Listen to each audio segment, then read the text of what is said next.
Heute habe ich einen Dino gefunden, der fast aussieht wie dein Nachbarshund. Was? Ein bellender Dino mit Wackelschwanz?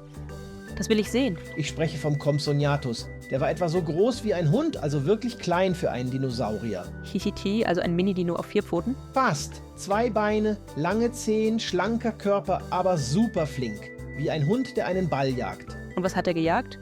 Auch Bälle? Nein, der Compsognathus war ein echter Jäger, Insekten, kleine Echsen und alles, was huschte und zappelte. Oh, ein Schnapp- und Wegmeister. Wie die Hunde im Park, wenn jemand ein Sandwich liegen lässt. Und schnell war er.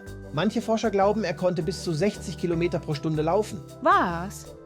So schnell wie ein Auto in der Stadt?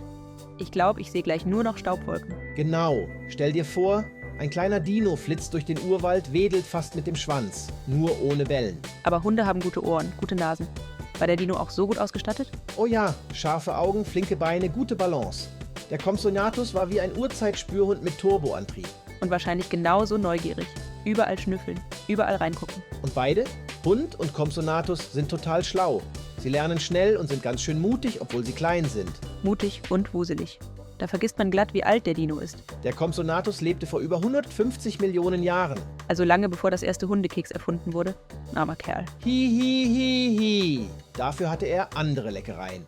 Und heute, da rennen unsere Hunde mit quietschenden Enten durchs Wohnzimmer, statt mit kleinen Sauriern durch den Dschungel. Und ich renn mit der Katze durchs Regal. Aber keiner kann so schön schnurren wie ich. Also, kleiner Dino, kleiner Hund, beide flitzig, beide mutig, beide haben's drauf. Nur einer konnte bellen und der andere, naja, wahrscheinlich hat er gefiepst. Oder ganz leise geschnattert. Ich bin Compsognathus und ich bin flink wie der Wind. Und dann zisch, weg war er. Zum Glück ist der Hund geblieben. Sonst müssten wir heute Leckerli in der Urzeit suchen. Ich nehme lieber ein weiches Kissen und schnurre mich zurück in die Dino-Zeit.